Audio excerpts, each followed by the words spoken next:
NieR Automata war einer der Überraschungshits im Jahr 2017. Das Action-Rollenspiel konnte Fans und Kritiker überzeugen mit einer ungewöhnlichen Story, einem fantastischen Soundtrack, aber auch mit solidem Action-Gameplay.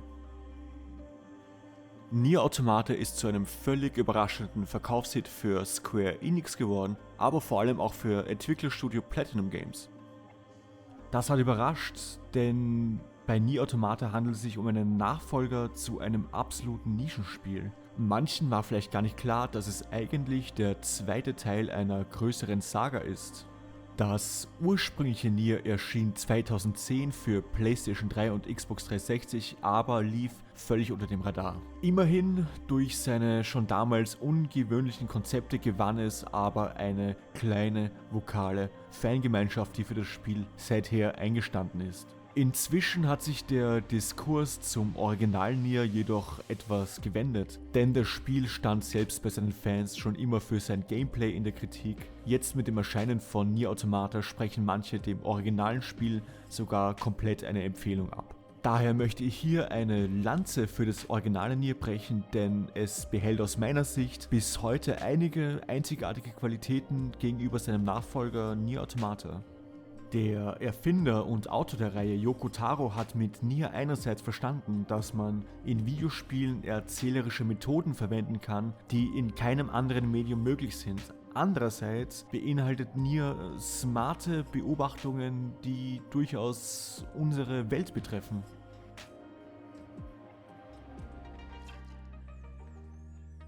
Vorweg, was ist denn NieR überhaupt? Wie sein Nachfolger Automata ist das originale NieR ein Action-Rollenspiel, allerdings geht der erste Teil noch mehr in die Action-Adventure-Richtung, im Stile eines Legend of Zelda, allen voran Ocarina of Time. Diverse Dörfer und Dungeons sind durch ein großes, mittiges Feld verbunden, durch das ihr reitet, springt, kämpft und so weiter. In den Dungeons selbst wiederum gibt es dann diverse Rätsel und Bosse zu schlagen, um die Story voranzubringen.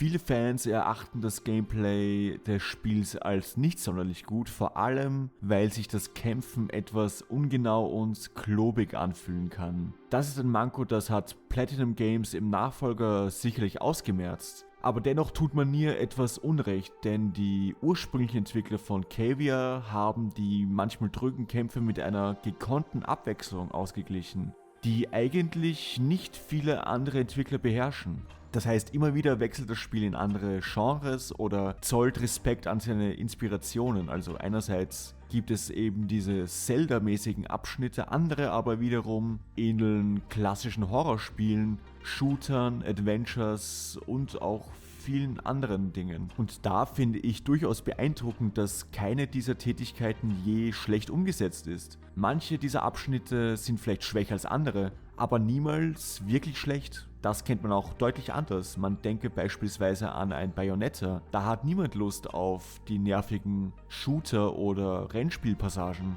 In NieR kommt es eigentlich zu nichts dergleichen. Selbst ein heikles Thema wie Sprungpassagen funktioniert gut. Ausgenommen sind die Sidequests, die spielerisch sehr oft nicht mehr als ziemlich mühsame Fetch-Aufgaben sind. Aber gerade das ist ja in NieR Automata nicht wirklich anders. Jedenfalls beweist NieR durch diese überraschend gut umgesetzte Varianz eine Einzigartigkeit, denn viele andere Entwickler haben sich oft an Abwechslung versucht, schaffen es aber häufig nicht, diese in Einklang mit dem eigentlichen Hauptgameplay zu bringen. Daher kommt auch Kritik zu kurz, die ausschließlich die Schwächen des Kampfsystems von NieR hervorhebt. Wobei ich selbst beim Kämpfen an die durchaus spaßigen Bosse von NieR erinnern will.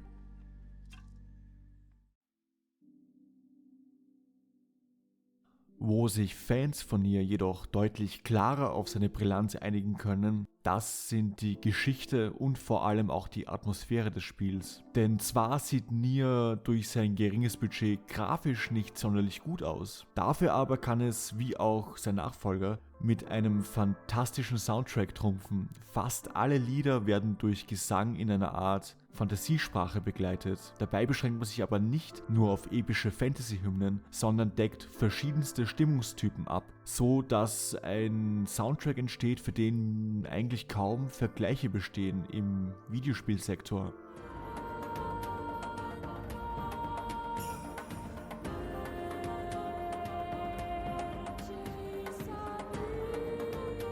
Aber worum geht es eigentlich? Weit in der Zukunft steht eine Menschheit kurz vor ihrem Ende. Eine schrumpfende Bevölkerung hat sich zwar in Ruinen eingelebt, aber unter anderem feindselige, scheinbar willenlose Schattenkreaturen greifen immer öfter die letzten Zuflüchte und Städte an.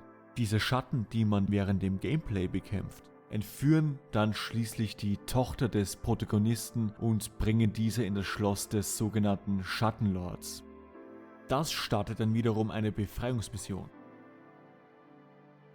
Ein kleiner Exkurs an dieser Stelle: In der japanischen Version namens Nier Replicant spielt man eigentlich einen Jugendlichen, der seine Schwester retten muss. Für den westlichen Markt hat man diesen durch einen Vater ersetzt und das Ganze Nier Gestalt betitelt. Das Remake von Nier übernimmt die japanische Replikant-Fassung, wobei ich doch klar die geänderte Fassung Gestalt bevorzuge. Denn japanische Rollenspiele mit Teenagern gibt es ja zuhauf, während der seltsam unschöne Vater aus der Westfassung Nier eigentlich nur noch mehr aus der Masse herausstechen lässt.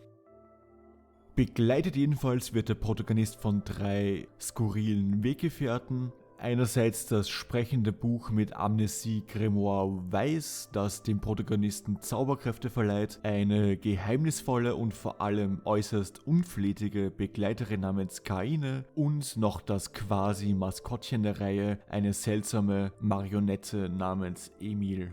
Im ersten Teil des Spiels geht es storytechnisch, trotz gewissen dramatischen Wendungen, ziemlich geradlinig zum Ziel, also zum Schloss des Schattenlords. Zusammengehalten wird bis dahin die Geschichte vor allem durch die großartigen Interaktionen zwischen den Hauptcharakteren. Eine fantastische Synchronisation aller 4 Hauptcharaktere in der Ursprungsfassung trägt sicherlich dazu bei, dass man sie alle irgendwie ins Herz schließt. Gleichzeitig lässt das Worldbuilding keinen Zweifel daran, dass eine reale, stetige Gefahr durch die Schatten herrscht. Aber auch sonst läuft in der Welt von Nier nur wenig gut. Yoko Taro ist offensichtlich kein Fan von Happy Endings und macht das fast durchweg durch makabere Nebengeschichten und Wendungen klar. In einem der ersten Quests sucht man für einen Jungen und seinen wohl etwas hilfsbedürftigen Bruder die verschollene Mutter. Es stellt sich jedoch heraus, dass diese mit der Last des Letzteren nicht klargekommen ist, beide bewusst im Stich gelassen hat, auf ihrem Fluchtweg mit der neuen Liebschaft aber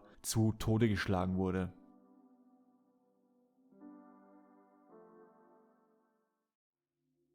Bis hier zeichnet sich Nier als teilweise unkonventionelles, teilweise seltsam schrulliges Spiel mit harter Story und abstrusen Charakteren ab. Wo das Spiel seine Fans aber endgültig überzeugt hat, ist beim erzählerischen Kniff seiner zweiten Hälfte. Man erreicht zuerst das Schloss und besiegt den Schattenlord. Zuvor erfährt man, dass die feindlich gesinnten Schattenwesen eigentlich einmal Menschen gewesen sind und weiterhin ein Bewusstsein besitzen, obwohl sie nicht mit den Hauptcharakteren kommunizieren können. Am Ende dieses ersten Durchgangs empfiehlt Nier ein zweites Durchspielen als New Game Plus. Dort werden Untertitel eingefügt, um die Sprache der Schattenkreaturen zumindest für die Spieler verständlich zu machen. Die Geschichte von Nier ist bereits während der ersten Hälfte ziemlich bedrückend, aber die volle Wucht trifft erst im New Game Plus. Diese Untertitelung, neben nun auch freigeschalteten Zusatzszenen, zeigt, dass man oft völlig perplexe, quasi Menschen abgeschlachtet hat. Dieser zweite Durchgang wird also zum völligen Kontrast des ersten, wenn sich die Gedankenwelt eures gegnerischen Gegenüber offenbart. Dieses Stilmittel bietet sich in einem Spiel besonders gut an, da Spiele ja inhärent einen häufigen, ich nenne es mal Neukonsum desselben Inhalts anbieten. Beispielsweise früher zum Erreichen eines Highscore oder eben heute mit gewissen Boni eines New Game Plus. Ein direktes Wiederholen dieser Art wäre für einen Film oder ein Buch wahrscheinlich zu umständlich. Klar, es ist nichts Neues, eine Geschichte aus verschiedenen Perspektiven neu zu erzählen oder nach einem Twist zu rekontextualisieren. In anderen Medien aber muss die erzählerische Perspektive oft komplett wechseln oder man entfernt den Twist und macht beide Seiten für die Zuschauer von Anfang an ersichtlich. Eine fast idente Wiederholung ist nur in Spielen sinnvoll und bietet eine eigenständige erzählerische Wirkung. Wiederholt man zum Beispiel einen Dungeon, wird einem das wahre Übel der dortigen Geschehnisse erst bewusst.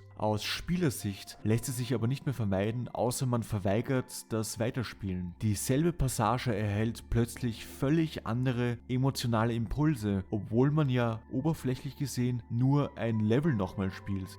Hinzu kommt die Interaktivität, die anderen Medien fehlt, mit dem Twist beispielsweise, dass die Hauptcharaktere in einem Dungeon unbewusst Kinder ermordet haben. Könnte man nicht viel weiter gehen, vielleicht gäbe es in einem Buch oder einem Film noch einen Flashback. Ein Videospiel wie Nier aber kann den Spieler, sofern er das Ende sehen will, noch einmal an den Controller zwingen, um es ihn in nun vollem Wissen selbst machen zu lassen.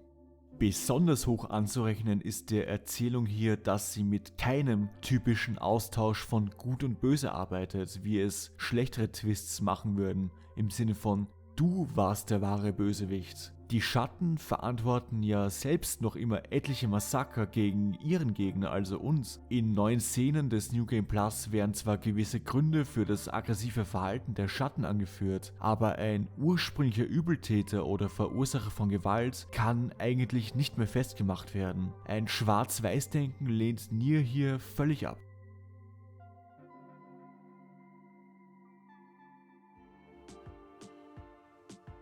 Inspiriert wurde Yoko Taro durch den Anschlag vom 11. September 2001. Für Taro waren die Perspektiven zweier entgegengesetzter Seiten interessant, die beide von der Richtigkeit ihres Handelns überzeugt gewesen seien. Eine Abscheu der Terroristen gegenüber den USA hat man uns reichlich eingebläut. Man erinnere sich aber auch an Amerika, das in den Kriegszügen nach dem Anschlag immer wieder von einer Achse des Bösen im Nahen Osten gesprochen hat, also von einem schier unmenschlichen Gegner. Die Dehumanisierung eines Feindes findet man auch unzählbar oft in der Fiktion. Beispielsweise die feindlichen Orks oder ähnliches sind oft pures Böse, kaum noch mit menschlichen Anleihen. Nier treibt es auf die Spitze, wenn die unter Anführungszeichen anderen Menschen überhaupt nur noch schwarze Blobs sind oder teilweise bösartig wirkende Wölfe aus Schatten. Oder man denke an den umgekehrten Effekt, wie im Film Avatar. Verwiesen sei hier auf das großartige Review von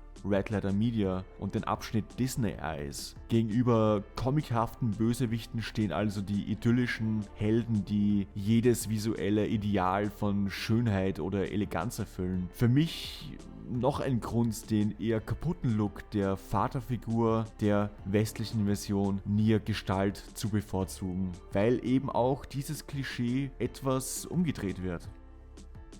Oberflächlicher gesehen, aber sicher ebenso intendiert, fragt Yoko Taro außerdem, wie auch in Nier Automata, wieso wir in Videospielen eigentlich nicht öfter darüber nachdenken, wieso wir so oft kämpfen müssen, ohne überhaupt richtige Kontexte präsentiert zu bekommen. Oder wieso wir manchen Dingen in Spielen automatisch Abneigung oder Zuneigung zeigen sollten. Das kommt selbst in seinen eher quatschigen Blogs teilweise heraus. Auf eine Metaebene geht Nier gewissermaßen auch mit seinem dritten und vierten Durchgang im New Game Plus, bei dem am Ende der Spielstand gelöscht werden muss, nachdem man jedes einzelne Item gesammelt hat. So, dass man als Spieler womöglich reflektiert, was man denn da gerade mit seiner Zeit angestellt hat.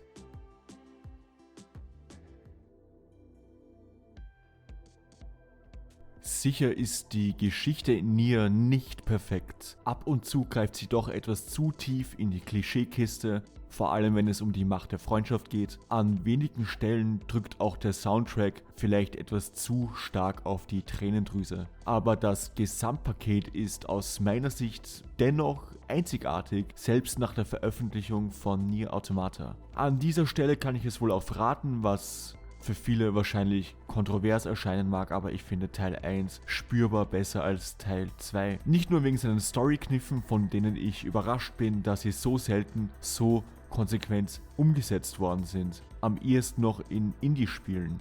Auch das Gameplay trägt für mich dazu bei, trotz allen vermeintlichen Macken, dass Nier 1 einen besonderen Platz in der aktuellen Videospielgeschichte für mich einnimmt. Ebenso denke ich, dass selbst das Remake niemals vollständig diese erste Version auf PS3 und Xbox 360 ersetzen kann. Durch den neuen Hauptcharakter im Remake, aber auch durch leichte Änderungen in der Musik und bei den Dialogen und auch die starke Performance der originalen Synchronsprecher bleibt es doch irgendwie auf sich alleine gestellt.